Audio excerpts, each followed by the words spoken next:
Yeah, like you said, I always express interest to want to do the rally every year. I was fortunate for the last 2 years that it was on my programme and it was always part of the plan. But this year, of course, we've got our programme in the World Championship with the Abu Dhabi Total World Rally team, and that's all been going great. But like you said, the event was getting closer and closer, and I've always expressed that I wanted to do it, and it got within literally 5 to 10 minutes of the deadline, whether it was going to happen or not.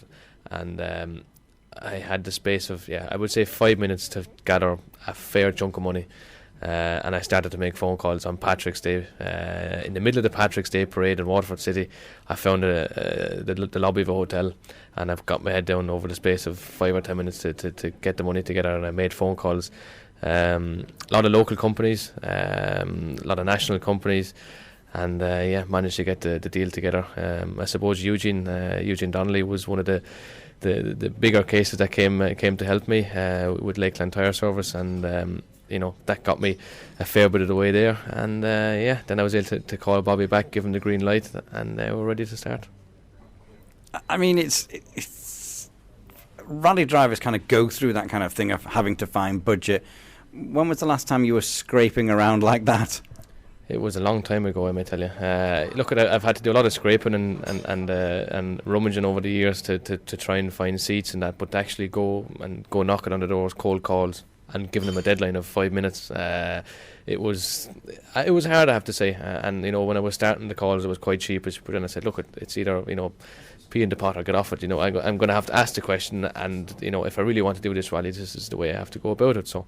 I was really honoured by the amount of people that were so welcome, and they know how much the event means to me. They know I rabbit on about it so much, so they knew they were going to get good coverage about it. So it all came together then. So it's a Citroën DS3 R5 in-house with the PSA group of the Peugeot that you drove before. You've driven the Citroën now. Is it similar? Is it just a body shell difference, or can you tell a difference? It's a lot different in the World Rally car, I can tell you, because that's my last reference that I have. So, but no, it's identical to the car I drove last year. So all the components are the same, and that's the glory about it, that I can kind of transfer everything that I learned last year onto this car. And we started the test with a setup pretty much that we finished last year, and made a couple of very small changes, probably more to do with the weather than anything else. And it all worked well. Winner last year, number one on the door.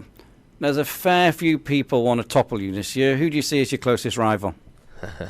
I've been asked this a load of times, and to be honest with you, to pinpoint out one person, I could be made very, very silly come Saturday evening, because there's such an array of people here that could win the event, and not just be fast or competitive. There are so many people that could actually win this event, and I think it's really open, and one of the most open events that I've ever competed in.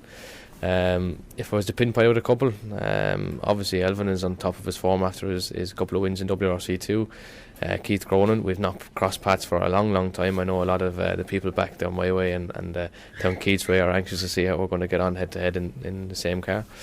Alistair Fisher, and then you've got Kaito as well. In the background, I didn't get too much of an absence without him. I'm back competing with him again. So, and I'm sure I'm going to miss out a couple as well that are going to be right up there. It's going to be a really, really tough weekend.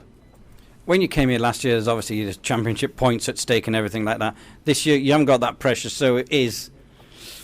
We can't exactly say what it is, but it's basically win or bust. Yeah, pretty much. Yeah, pretty much. Don't get me wrong. I want to finish the event. I want to win it, but I want to.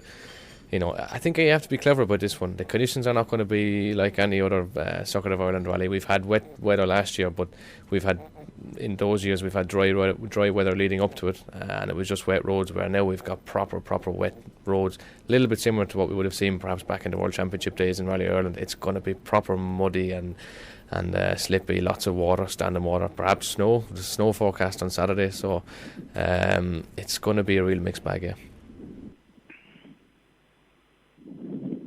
It is going to be a real mixed bag.